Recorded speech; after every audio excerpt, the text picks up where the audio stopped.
I have not cut it open and started separating it yet. So in the meantime, I'm going to make my sauce, and it's pretty simple. It's basically onions, tomatoes, salt, and basil, and olive oil. So right now I'm just going to cut up my onion, get the olive oil heating up, and then once the onions are cooked all the way through, we will start throwing in some tomatoes. So today I went out to my garden. It is Christmas Eve today, and it's kind of chilly outside. So I took out all of my tomatoes that didn't quite turn red yet, and I'm going to be using those in my sauce, which is okay because when they turn red, that's when they are highest in sugar. So as you can see, mine are not all the way red, some of them are. So we're just going to be cutting those up and adding them to the onions once those are cooked through. Alright, so I have some tomatoes cut up and my onions are cooked through, so I'm going to add these.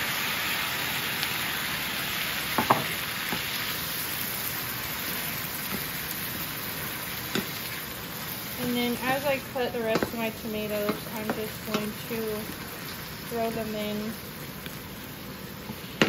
It doesn't matter, because these are going to be simmering down for a while until it creates a thick paste.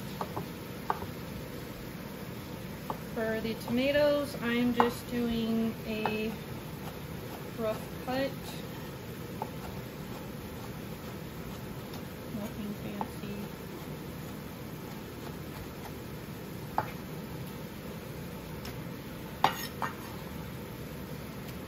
Just throw them in there when they are done.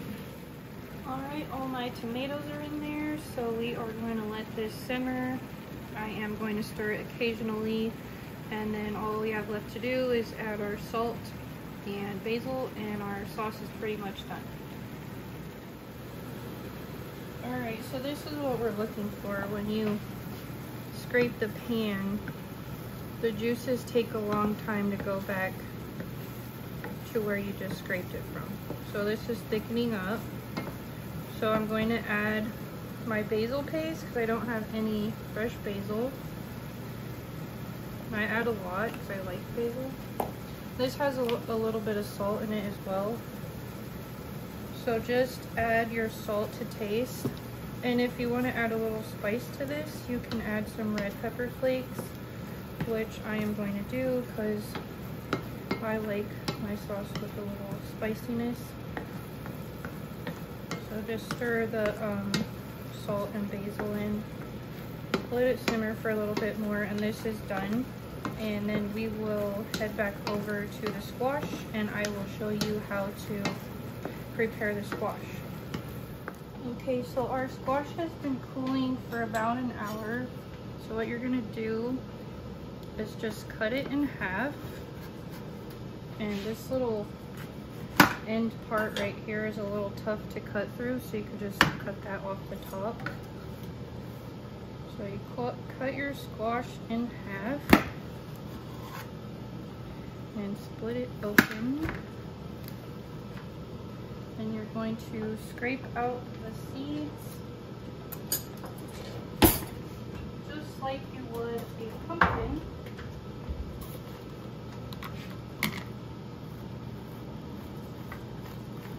Scrape all the seeds and the inner squishy stuff.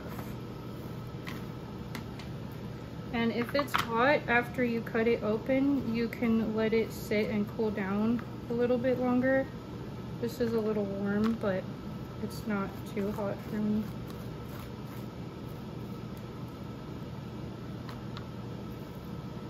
So scrape all these seeds. You can actually eat these if you want to, the seeds.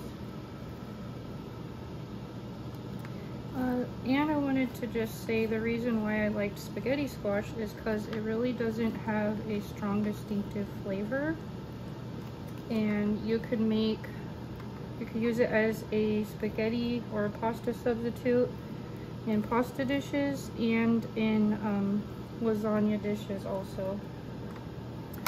So after you have scraped all the center out, you'll want to get a fork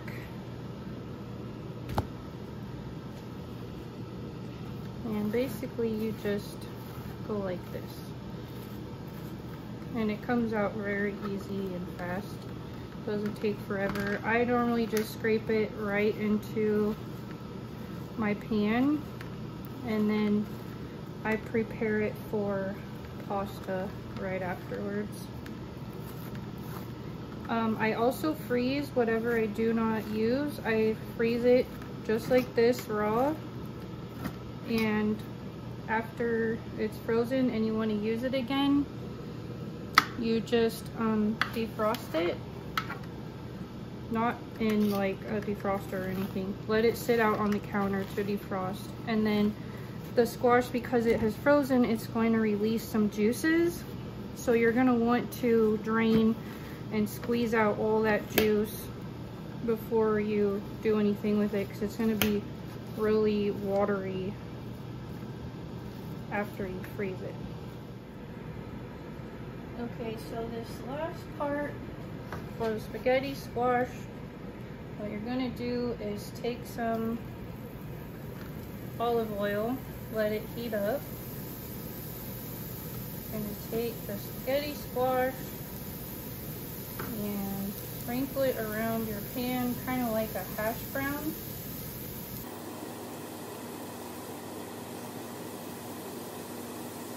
And I also do this with the lasagna too. So my layers of spaghetti squash in my lasagna, I do this before I stick it in there also.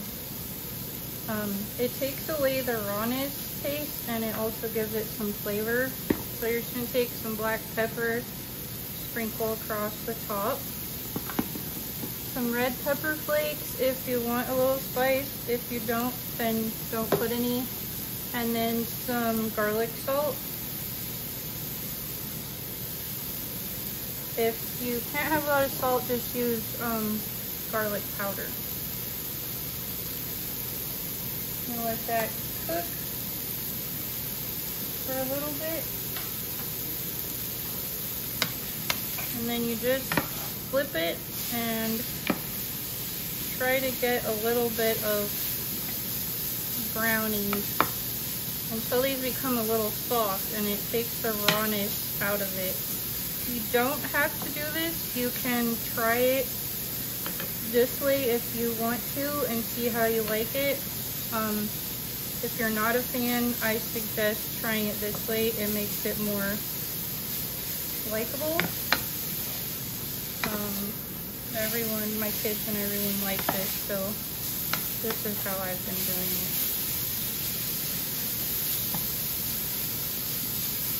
And it doesn't take very long either. Alright, so how I eat this is I just plate some of the spaghetti squash in here. And then you just add the sauce to it. And there you go. Thanks for watching, guys. Please subscribe to my channel if you haven't already, and give my video a thumbs up. Thank you.